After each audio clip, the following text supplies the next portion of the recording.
Good evening friends, myself Vivekanand Mishra and today topic is postpartum hemorrhage। तो हम देखते हैं ये जो postpartum hemorrhage ये जो वर्ड है इसकी मीनिंग क्या है, ये इसका मीनिंग क्या निकल के आता है। तो हम तोड़ तोड़ के देखते हैं कि ये पोस्ट मतलब क्या होता है, पार्टम मतलब क्या होता है, हेमरेज मतलब क्या होता है। तो पोस्ट मतलब क्या होता है, आफ्टर या बाद में। मतलब कोई चीज़ अगर बाद में हो रही हो तो उसको हम पोस्ट कहते हैं। जैसे हम बोलते हैं किसी काम को पोस्टपोन कर दिया, मतलब उसको बाद में या टाल दिया। उसी तरह यहाँ पे भी पोस्ट का मतलब बाद में होता है। पार्टम मतलब the act of giving birth, मतलब जो डिलीवरी का एक्ट है, जो प्रोसेस है, इसके बाद के प्रोसेस को पोस्टपार्टम बोलेंगे। और हेमरेज मतलब ब्लीडिंग, मतलब पोस्ट मतलब आफ्टर, पार्टम मतलब the act of giving birth और हेमरेज मतलब ब्लीडिंग। मतलब डिलीवरी के बाद अगर मदर को, फीमेल को, मैटरनल को ब्लीडिंग होती है किसी इंजरी की वजह से, तो उसको हम बोलेंगे postpartum haemorrhage.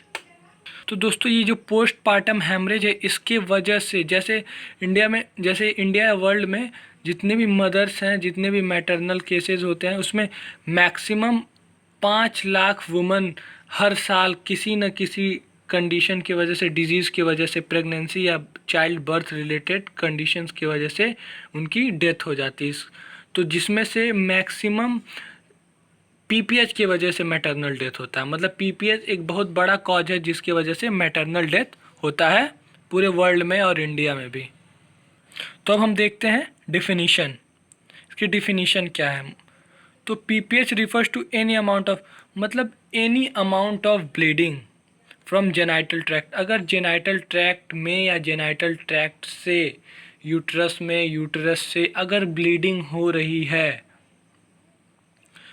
Following birth of the baby, baby के बर्थ के बाद से अगर जेनाइटल ट्रैक्ट में कहीं पे भी ब्लीडिंग हो रही है,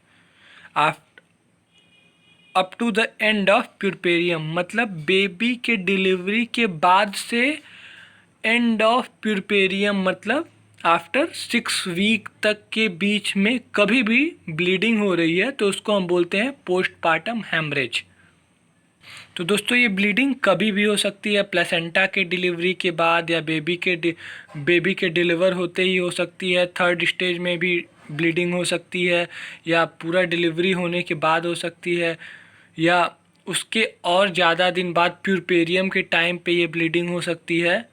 तो ये ब्लीडिंग कभी भी हो सकती है। तो एंड ऑफ 6 वीक मतलब एंड, जैसे प्यूरपेरियम एंड होता है उस तब से तब तक की ब्लीडिंग को हम पोस्टपार्टम हेमरेज बोलते हैं। अगर उसके बाद भी किसी भी रीज़न से ब्लीडिंग हो रही तो उसको हम पोस्टपार्टम हेमरेज में नहीं रखते हैं, क्योंकि पार्टम मतलब हो गया कि the act of giving child birth. तो मतलब अब क्योंकि अब प्यूरपेरियम के बाद से वो पार्टम से उसका कनेक्शन हट जाता है, उसके वजह से अगर उसको ब्लीडिंग हो रही तो वो किसी और रीजन से हो सकता है, वो डिलीवरी की वजह से या लेबर की वजह से वो ब्लीडिंग नहीं हो रही है। इसलिए पीपीएच जो है वो सिर्फ प्यूरपेरियम के एंड तक के ही केस को हम ब्लीडिंग को बस पीपीएच बोलते हैं। अब हम इसका इंसिडेंट्स देखते हैं। तो डेवलपिंग कंट्रीज़ मतलब जैसे इंडिया है, श्रीलंका है, पाकिस्तान है, बांग्लादेश, ये सब डेवलपिंग कंट्री मतलब अभी डेवलप हो रही हैं, डेवलप्ड हुई नहीं है। तो डेवलपिंग कंट्रीज़ में mortality rate, maternal mortality rate कितनी है, 1,1000 वुमन पर 1 लाख लाइव बर्थ। मतलब अगर 1 लाख लाइव बर्थ्स हो रहे हैं तो उसमें 1000 वुमेन जो होती हैं वो पीपीएच की वजह से उनकी डेथ हो जाती है। और डब्ल्यूएचओ स्टैटिस्टिक्स कहती है कि पूरे वर्ल्ड में, डब्ल्यूएचओ वर्ल्ड की है, पूरे वर्ल्ड की है, तो ये वर्ल्ड का जो डेटा बता रहा है कि about 20% of maternal death are due to PPH. मतलब एक साल में पीपीएच की वजह से करीब 1 लाख मदर्स की डेथ होती है।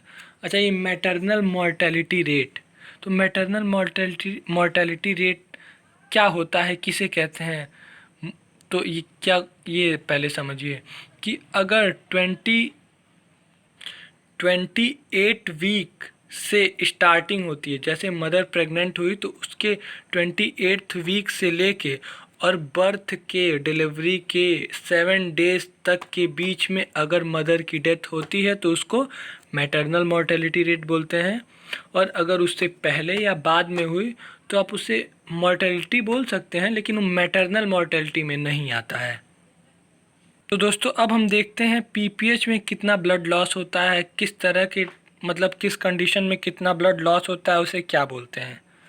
तो वो भी एक कैटेगरी डिवाइड है कि माइल्ड पीपीएच, मतलब अगर ब्लड 500 से 1000 ml तक ब्लड लॉस हो रहा है तो उसे माइल्ड पीपीएच बोलते हैं। अगर 1000 से 2000 ml तक ब्लड लॉस हो रहा है तो उसे मॉडरेट पीपीएच बोलते हैं। और अगर 2000 से ज़्यादा मतलब 2 लीटर से ज़्यादा ब्लड लॉस हो रहा है तो उसे सीवियर पोस्टपार्टम हेमरेज बोला जाता है। अब हम पीपीएच के टाइप्स देख लेते हैं ड्यूरेशन के हिसाब से, मतलब कब कब कब ब्लीडिंग हो रही है तो उसके हिसाब से हम टाइप्स देख लेते हैं। तो पहले ये जान लीजिए 2 टाइप्स के होते हैं, प्राइमरी पीपीएच और सेकेंडरी पोस्टपार्टम हेमरेज।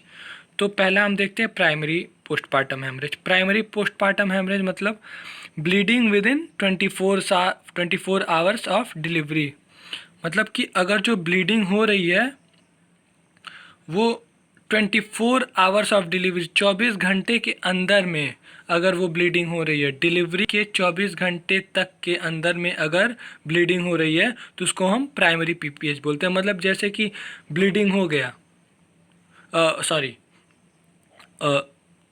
डिलीवरी हो गया और डिलीवरी होने के 24 घंटे तक में अगर ब्लीडिंग हो रही है तो उसे हम प्राइमरी पीपीएच बोलते हैं।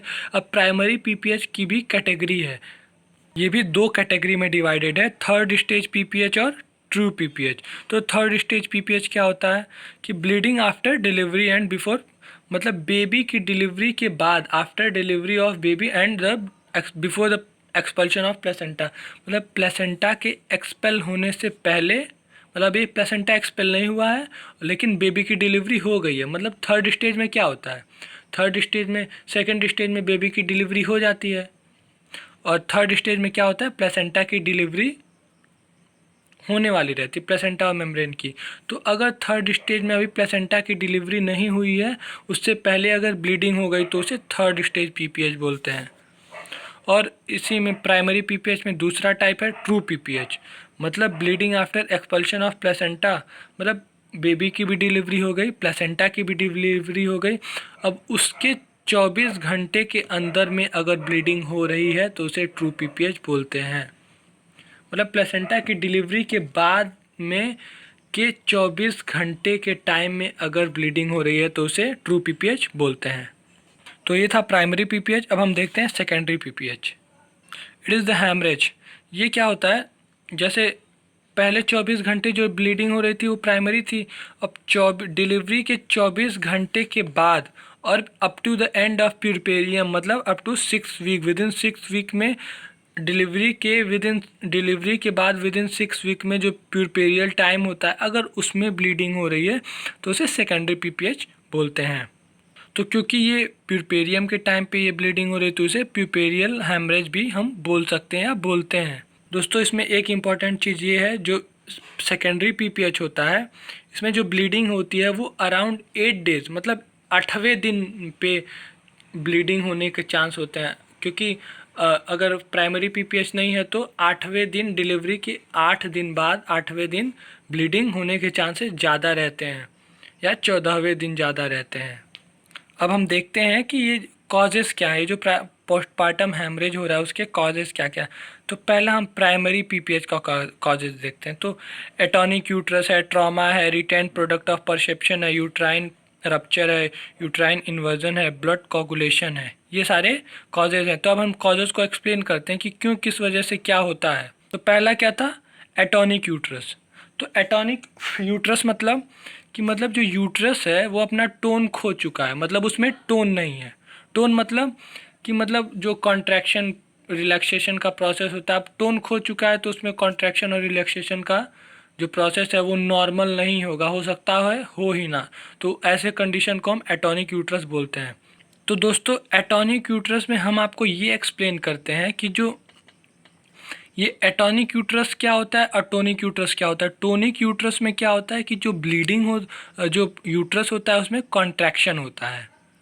तो आप पहले ये बता रहे हैं एटॉनिक यूट्रस में ब्लीडिंग क्यों होने लगती है। तो टोनिक यूट्रस में क्या होता है, टोनिक यूट्रस मतलब नॉर्मल वुमन है, उसमें नॉर्मल कॉन्ट्रैक्शन और रिलैक्सेशन प्रोसेस हो रहा है। तो जैसे ही प्लेसेंटा रिमूव होता है, प्लेसेंटा उससे सेपरेट होता है, डेसिडू जो इंडोमेट्रियम होता है उससे सेपरेट होता है यूट्रस से, यूट्राइन वॉल से। तो छोटे छोटे छेद होते हैं, आर्टरीज होती हैं जो कि प्लेसेंटा को ब्लड सप्लाई करती रहती हैं। वो जो छेद होती हैं उससे ब्लीडिंग होने के चांसेस होते हैं। तो जो टोनिक यूट्रस होता है उसमें कॉन्ट्रैक्शन होता रहता है। तो जैसे ही प्लेसेंटा हटता है तो टोनिक यूट्रस होता है, तो मदर का यूट्रस कॉन्ट्रैक्ट करता है। तो जो साइनस है, जो छेद है, आर्टरी वेसल्स हैं, वो कॉन्ट्रैक्ट हो जाती हैं और बंद हो जाती हैं, तो उनसे ब्लीडिंग नहीं होता है। लेकिन अगर वहीं एटॉनिक यूट्रस है, मतलब कॉन्ट्रैक्शन नहीं हो रहा है, तो कॉन्ट्रैक्शन नहीं हो रहा है तो वो जो साइनस है प्लेसेंटा के हटने के बाद वो जो छेद है, छेद से ब्लीडिंग होगी। छेद जब कॉन्ट्रैक्शन नहीं होगा तो वहाँ पे वो जो छेद है वो खुला का खुला रहेगा, तो उसके वजह से वहाँ पे ब्लीडिंग होने के चांसेस पूरे रहते हैं। तो हम पहले ये देखते हैं एटॉनिक यूट्रस, मतलब एटॉनिक यूट्रस किस किस रीजन से हो सकता है, तो जिससे अगर ऐसा कोई कंडीशन हो तो हम उससे प्रिवेंट कर सकते हैं फीमेल को।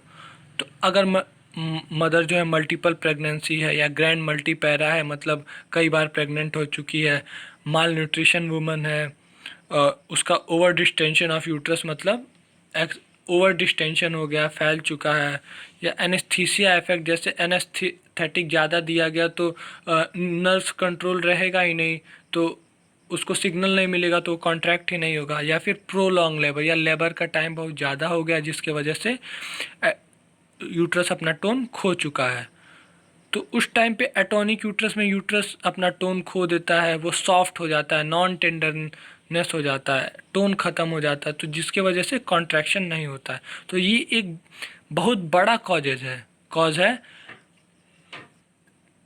पोस्टपार्टम हैमरेज का। अगला देखते हैं ट्रॉमेटिक यूट्रस। ट्रॉमेटिक यूट्रस में क्या होता है कि जैसे कि किसी भी इंस्ट्रूमेंटल डिलीवरी की वजह से, फॉरसेप्स डिलीवरी की वजह से, इंस्ट्रूमेंट का यूज़ होने से जो यूट्रस है उसमें इंजरी हो जाती है, चोट लग जाता है, तो उसकी वजह से जो जेनाइटल ट्रैक्ट उसमें चोट लगा उसकी वजह से ब्लीडिंग हो जाती है। तो ट्रॉमा की वजह से ब्लीडिंग हो जाती है। अगला है रिटेन प्रोडक्ट ऑफ परसेप्शन, मतलब जो डिलीवरी के बाद अगर उसमें कोई प्लेसेंटा छूट गया, कोई कोई कोई भी चीज़ उसके अंदर रह गई तो उसकी वजह से ब्लीडिंग हो सकती है, उसके अंदर ब्लड क्लॉट्स रह सकते हैं। अगर कोई भी ब्लड का पार्ट छूट गया, मतलब कॉटिलिडॉन्स छूट गया, जैसे प्लेसेंटा का कोई पार्ट छूट गया, तो वो वहाँ पे रहता है, इरिटेशन होता है, इन्फेक्शन होता है, तो जिससे उसके बाद ये जो सेकेंडरी पीपीएच का कंडीशन होता है वो इसके वजह से होता है। रिटेन प्रोडक्ट ऑफ परसेप्शन मतलब कोई टिश्यू वहाँ पे रिटेंड हो जाता है, प्लेसेंटा रिटेंड हो जाता है, जिसके वजह से इरिटेशन होता है, इरिटेशन होगा, फिर इन्फेक्शन होगा, इसमें टाइम लग जाता है, जिसके बाद प्रिपेरियल स्टेज में ब्लीडिंग होने के चांसेस हो जाते हैं। तो ये जो रिटेन प्रोडक्ट ऑफ परसेप्शन है ये असल में सेकेंडरी पीपीएच का कॉज है। एक कॉज है यूट्राइन रप्चर, मतलब वही अगर यूट्रस में इंजरी हो जाए या फिर ब्लड कोगुलेशन हो जाए तो इन सबों की वजह से ब्लीडिंग हो सकती है, पीपीएच हो सकता है। और अब हम देखते हैं सेकेंडरी पीपीएच के कॉजेज़। तो पहला क्या है, इन्फेक्शन मतलब ये वही चीज़ है, रिटेन बिट्स ऑफ प्लेसेंटा या टिश्यू, मतलब अगर यूट्रस में कुछ भी प्लेसेंटा का कोई छोटा पार्ट या कुछ भी छोटा सा कुछ भी छूट जाता है तो जिसकी वजह से जहाँ छूटा है, लेफ्ट हुआ, वहाँ पे इरिटेशन होगा, इन्फेक्शन होगा, वही यहाँ दिया इन्फेक्शन की वजह से ब्लीडिंग होगी। दूसरा क्या है, सर्विको वेजाइनल लैसरेशन, मतलब जो सर्विक्स और वजाइना है उसमें उसका जो वे है, पाथवे है, उसमें लैसरेशन मतलब इंजरी हो सकती है, जो ऊपर के टिश्यू होते हैं वहाँ पे इंजरी हो गई जिसकी वजह से ब्लीडिंग हो जाती है। इंडोमेट्राइटिस मतलब जो इंडोमेट्रियम होता है वहाँ पे इन्फ्लामेशन हो गया। Secondary haemorrhage from the caesarean section, मतलब अगर सिजेरियन सेक्शन हुआ तो उसके वजह से हैमरेज हो सकता हो। मतलब कि अगर जेनाइटल ट्रैक्ट में अगर उस दौरान सिजेरियन सेक्शन के दौरान कोई भी इंजरी हो जाए तो उसके वजह से ब्लीडिंग हो सकती है और वो पीपीएच कॉज कर सकता है। Other causes like carcinoma of cervix, placental polyps, fibroid या इन्वर्जन ऑफ यूट्रस, ये ऐसे कॉजेज हैं जो बहुत कम देखने को मिलते हैं कि इनके वजह से मदर में पीपीएच हो। जो कार्सिनोमा हो गया ये क्योंकि ये इसके चांसेस बहुत कम होते हैं। और अब हम देखते हैं sign and symptoms during postpartum haemorrhage. तो अगर एटॉनिक यूट्रस है तो हम देखेंगे कि जो यूट्रस है वो सॉफ्ट है। सॉफ्ट है मतलब वहाँ पे कॉन्ट्रैक्शन नहीं हो रहा तो यूट्रस सॉफ्ट रहेगा, जिसके वजह से पोस्टपार्टम हेमरेज जो हम पीछे बताएं एटॉनिक यूट्रस की वजह से कैसे हेमरेज होता है। अगर यूट्रस हार्ड है तो मतलब हार्ड यूट्रस है तो कोई भी इंस्ट्रूमेंट ज़रा सा भी टच होगा तो वहाँ पे ट्रॉमा हो जाएगा, इंजरी हो जाएगी, वहाँ ब्लीडिंग होने के चांसेस ज़्यादा होते हैं। तो मतलब सॉफ्ट यूट्रस दिखेगा या तो एटॉनिक यूट्रस रहेगा। हार्ड यूट्रस है मतलब ट्रॉमेटिक यूट्रस है, वहाँ पे ब्लीडिंग भी हो सकती है, हो नहीं सकती है। मतलब ब्लीडिंग एक सबसे मेन सिम्टम है पोस्टपार्टम हेमरेज का। और एक और चीज़, ब्लड प्रेशर डिक्रीज़ हो जाता है। ब्लड प्रेशर क्यों डिक्रीज़ होता है? क्योंकि बॉडी में ब्लड की कमी हो जाती है, तो ब्लड की कमी होने की वजह से ब्लड प्रेशर डिक्रीज़ हो जाता है, सिस्टोलिक ब्लड प्रेशर डिक्रीज़ हो जाता है। और ब्लड प्रेशर डिक्रीज़ हुआ तो पल्स रेट इंक्रीज़ हो जाता है। अब आपको पता है क्यों ऐसा होता है कि ब्लड प्रेशर डिक्रीज़ हुआ तो पल्स रेट इंक्रीज़ हो गया? क्योंकि जब ब्लड प्रेशर डिक्रीज़ हुआ मतलब ब्लड की कमी हुई बॉडी में, तो अब जो हार्ट है उसको ब्लड ज़्यादा चाहिए, ब्लड भी ज़्यादा चाहिए, ऑक्सीजन भी ज़्यादा चाहिए। तो उस ज़्यादा को पाने के लिए वो जल्दी जल्दी पंप करता है, जल्दी जल्दी पंप करता है। तो पंप करता है तो पंप रेट बढ़ गया, तो अब उसके वजह से पल्स रेट भी बढ़ जाता है। तो pulse rate 122 beat per minute तक चला जाता है। और हमें स्वेलिंग देखने को मिल सकता है, पेन देखने को मिल सकता है वजाइनल एरिया में। और फटीग फीमेल है जो, क्योंकि ब्लीडिंग हो रहा है तो वीकनेस होगी, फटीग होगा, कमजोरी होगी। ब्लीडिंग हो रहा है तो ब्लड क्लॉट्स भी देखने को मिलेंगे, मैसिव ब्लड लॉस होगा। और इतनी सारी प्रॉब्लम हुई तो रेस्टलेसनेस होगा, वीकनेस होगा, फीवर होगा। क्योंकि इन्फेक्शन, अगर इन्फेक्शन की वजह से हो रहा है तो फीवर होगा और लॉस ऑफ एपेटाइट होगा, स्वेलिंग होगा, ये सब देखने को मिल सकते हैं। दोस्तों अब हम देखते हैं प्रिवेंशन, मतलब हम कैसे ये जो पोस्टपार्टम हेमरेज है इससे कैसे प्रिवेंट कर सकते हैं जो पेशेंट है। तो इम्प्रूवमेंट ऑफ हेल्थ स्टेटस, क्योंकि माल न्यूट्रिशन एक बहुत बड़ा कॉज होता है, तो हम जो वुमन है, जो फीमेल है, उसका हेल्थ स्टेटस मेंटेन करेंगे ताकि उसे माल न्यूट्रिशन ना हो। या जो पेशेंट होती हैं जैसे उनमें ट्विंस हो या हाइड्रोमनियाज हो, ग्रैंड मल्टीपैरा हो जिसकी वजह से एटॉनिक यूट्रस हो जाता है, प्रीवियस हिस्ट्री ऑफ पीपीएच हो या एंटीपार्टम हेमरेज हुआ हो, तो इसके वजह से अगर ऐसी कंडीशन देखने को मिली हो तो हम पहले से ही सारे हॉस्पिटल में सब कुछ पहले से प्रिपेयर्ड रखते हैं, सारे इक्विपमेंट, सारे मेडिसिन, सब कुछ प्रिपेयर रखते हैं ताकि अगर कोई भी कॉम्प्लिकेशन या कुछ भी ऐसा साइन सिम्टम्स दिखे तुरंत उसका ट्रीटमेंट कर दे ताकि मैटरनल जो मदर है उसका डेथ ना हो।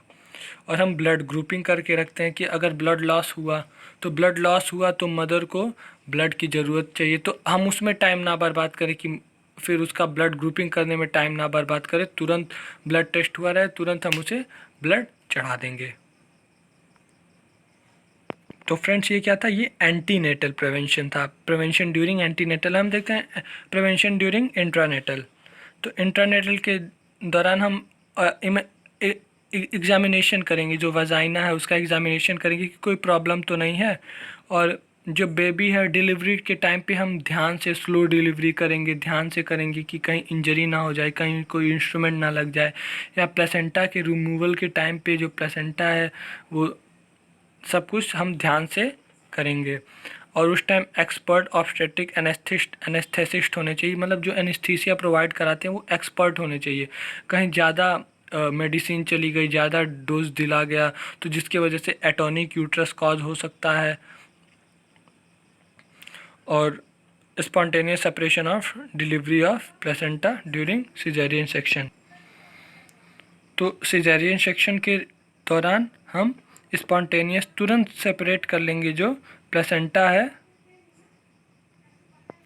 उसे सेपरेट करके तुरंत उसकी डिलीवरी कर लेंगे, मतलब उसे निकाल लेंगे बाहर। और एक्टिव मैनेजमेंट करेंगे थर्ड स्टेज ऑफ लेबर का। तो ये active management of third stage of labour ये हम आपको अगले वीडियो में बताएंगे कि क्या करना है उसमें। और इंड्यूस्ड और एक्सेलरेटेड लेबर बाय ऑक्सीटोसिन, मतलब ऑक्सीटोसिन रखे रहेंगे ताकि अगर कॉन्ट्रैक्शन ना हो रहा हो तो कॉन्ट्रैक्शन के लिए। और पेशेंट को आफ्टर डिलीवरी 2 आवर्स तक ऑब्जर्वेशन में रखेंगे कि अगर ब्लीडिंग हो रही हो तो पता चल जाए। तो फ्रेंड्स एक चीज़ और देखते हैं, ये 4 T's निमोनिक्स ऑफ पीपीएच। तो इसमें क्या होता है, पहला होता है टोन, मतलब जो यूट्रस है उसमें टोन है या नहीं। एटॉनिक यूट्रस की वजह से 70% जो पीपीएच का केस देखने को मिलता है वो एटॉनिक यूट्रस की वजह से देखने को मिलता है। मतलब यूट्रस में टोन नहीं है, कॉन्ट्रैक्शन नहीं हो रहा, कॉन्ट्रैक्शन नहीं हो रहा जिसकी वजह से जो आर्टरीज हैं वो कॉन्ट्रैक्ट नहीं हुई तो ब्लीडिंग रुकी ही नहीं, जिसकी वजह से पीपीएच देखने को मिल गया ट्रॉमा की वजह से। मतलब इंस्ट्रूमेंटल डिलीवरी के दौरान, फॉरसेप्स डिलीवरी के दौरान वजाइनल जो जेनाइटल ट्रैक्ट है उसमें कोई ट्रॉमा हो गया, कोई इंजरी हो गई, लेसरेशन हो गया, तो जिसकी वजह से 20% पीपीएच के केस देखने को मिलते हैं। टिश्यू, रिटेन टिश्यू, मतलब जो डिलीवरी के बाद अगर कोई प्लेसेंटा का कोई छोटा पार्ट या कोई टिश्यू अगर अंदर रह जाता है तो ये भी एक इन्फेक्शन और ब्लीडिंग कॉज कर सकता है, तो इसके 10% चांस होते हैं। और थ्रोम्बिन मतलब कोगुलोपैथी कि अगर कहीं पे क्लॉटिंग इकट्ठा हो गई तो इसके 1% चांस होते हैं जिसकी वजह से मदर में या मैटरनल में पीपीएच देखने को मिले। तो थैंक यू फ्रेंड्स, आज का वीडियो बस यहीं तक। अगले वीडियो में आपको बताएंगे कि मैनेजमेंट, क्योंकि इसका मैनेजमेंट बहुत इंपॉर्टेंट है। ये एग्ज़ाम में मैनेजमेंट पूछता है, किसी भी एग्ज़ाम में सबसे ज़्यादा मैनेजमेंट पूछता है।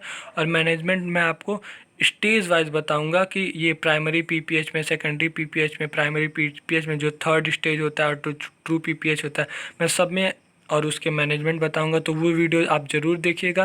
और दोस्तों इस वीडियो को लाइक करें, शेयर करें, चैनल को सब्सक्राइब करें और अच्छा लगे तो उसे कमेंट भी करें। और अगर वीडियो में कोई भी कमी हो तो उससे भी कमेंट करके बताएं ताकि मैं अगले वीडियो में उसे सुधार कर सकूं। Thank you friends.